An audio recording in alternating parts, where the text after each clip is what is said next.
एक गांव में एक धनीराम नाम का व्यक्ति रहता था। वह सिर्फ नाम का ही धनी था। उसके आर्थिक जीवन में बहुत सी समस्याएं थीं, लेकिन वह इतना निर्धन था कि कई बार उसे बिना कुछ खाए पिए ही सोना पड़ता था। लेकिन फिर भी वह किसी से कुछ नहीं मांगता था।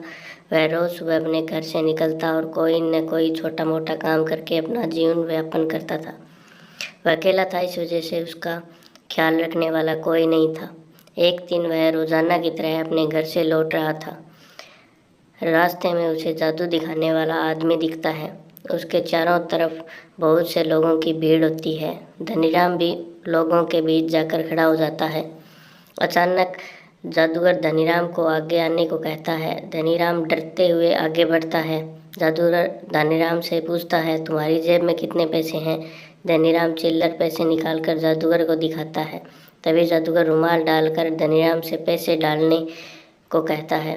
धनीराम ने सारे दिन की मेहनत के बाद इतने ही पैसे इकट्ठे किए थे, इसलिए वह देना नहीं चाहता था, लेकिन फिर भी संकोच के कारण अपने पैसे जादूगर को दे देता है और जादूगर उन पैसों को रुमाल में दबोकर बीच में रख देता है। सभी दर्शक जादू देखने में मसरूफ़ हो जाते हैं, लेकिन धनीराम जादूगर से अपने पैसे वापस लेने के लिए इंतज़ार करता रहता है। तभी जादूगर को जाता देख धनीराम आवाज़ लगाता है, मेरे पैसे। लेकिन जादूगर ने कुछ जवाब नहीं दिया और आगे बढ़ गया। धनीराम बहुत सहज व्यक्ति है, इसलिए वह जादूगर के पीछे नहीं भागता है, लेकिन उसे लगता है कि जादूगर ने उसे बेवकूफ़ बनाया है और वह दुखी मन से अपने घर वापस आ जाता है। धनीराम घर आकर जैसे ही अपने कुर्ते की जेब में हाथ डालता है, वहाँ जादूगर का रुमाल मिलता है जिसमें धनीराम ने पैसे रखे थे। और जैसे ही धनीराम अपना रुमाल खोलता है, उसके पैसे दुगने हो चुके हैं, तो वह खुशी से उछल पड़ता है। उसके लिए तो उसके पैसे ही बहुत थे, लेकिन रुमाल में दुगने पैसे मिलने की खुशी से और दुगनी हो जाती है। धनीराम जल्दी से पैसे निकालकर रुमाल को नीचे फेंक देता है और जल्दी से खाना बनाने में लग जाता है। धनीराम बहुत खुश होता है, इसलिए जल्दी खा पी कर सो जाता है।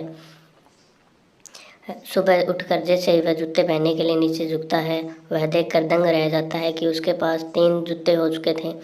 दरअसल उस रात को जो रुमाल धनीराम ने फेंका था, वह जूतों के ऊपर गिरता है और रुमाल की शक्ति से एक और जूता अतिरिक्त बन जाता है। धनीराम को यह चमत्कार समझ नहीं आता है, इसलिए वह दूसरे जूते को भी रुमाल से ढक देता है और जैसे ही वह रुमाल उठाता है तो एक और अतिरिक्त जूता बन जाता है। धनीराम अपने खेत में बाहर बैठकर सोचने लगता है, अब मैं अमीर बन जाऊंगा। वह रुमाल की चमत्कारी शक्ति को समझ आता है और अब उसके दिमाग में लालच जन्म ले लेता है। वह सोचता है कि क्यों न मैं इससे सोने के सर्फियों को दुगना करूं और धनवान बन जाऊं।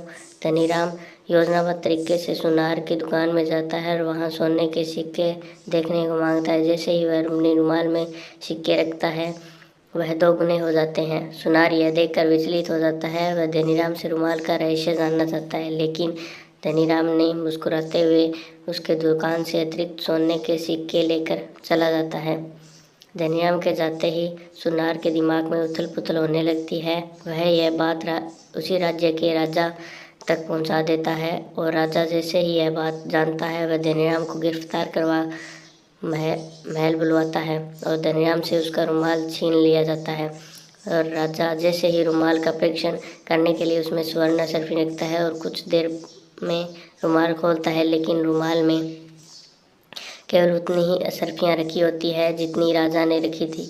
राजा धनीराम और सुनार दोनों से पूछता है, तुम लोग तो कह रहे थे रुमाल में कोई भी वस्तु रखने से वह दुगनी हो जाती है, लेकिन यहाँ तो कुछ भी नहीं हुआ। तुम लोगों ने झूठ बोलकर दरबार का अपमान किया है, इसलिए तुम दोनों को सज़ा मिलेगी। राजा धनीराम और सुनार दोनों को कारागार में डलवा देता है और उस रुमाल को नदी में बहा दिया जाता है। धनीराम कारागार में बैठे हुए बहुत दुखी मन से बोलता है और सोचता है कि यदि मैं लालच नहीं करता तो आज मेरे पास रुमाल होता। धनीराम की लाचारी के साथ यह कहानी यहीं समाप्त होती है।